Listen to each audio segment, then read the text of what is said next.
আমাদের এতক্ষণ যে হযরতের কথা আলোচনা করছি, লাকসামের হুজুর আমাদের ওস্তাদ, ওনার জীবনী নিয়ে ওনার ছেলেরা একটা বই বের করেছেন। বইটা শ্বশুরি মাসার হুজুরের যে এখানের জিন্দিগি কাটাইছিলের জন্য এখান থেকে বইটা নতুন করে আপনাদের জন্য উন্মুক্ত করবে।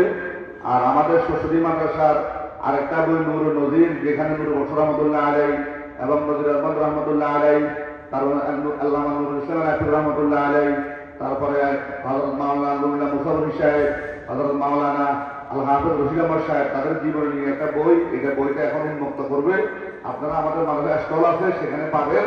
আর তোমাদের জীবনী পড়ে এখান থেকে শিক্ষা গ্রহণ করার জন্য চেষ্টা করবেন। ভাই, এই বইটা আপনাদের সামনে প্রকাশ করার কি অর্থ আপনারা বুঝছেন না। এইখানে খুব দামি দামি কথা আছে, জীবনের শিক্ষণীয় কথা, ইমান আমলের কথা, এলিমের কথা। পড়লেই উপকৃত করবেন, পড়লেই বুঝবেন যে দুইটা বই কথা আলোচনা করছে। আপনাদের দুইটা এলান করা জানিয়ে দেওয়া, ওই একটার থেকে দোকান থেকে লাইব্রেরি থেকে কিনতে পারবেন।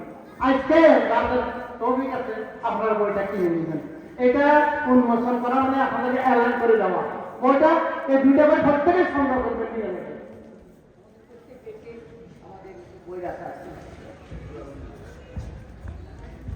এখন আসর আজান হবে, সবাই নামার জন্য প্রস্তুতি গ্রহণ করবে।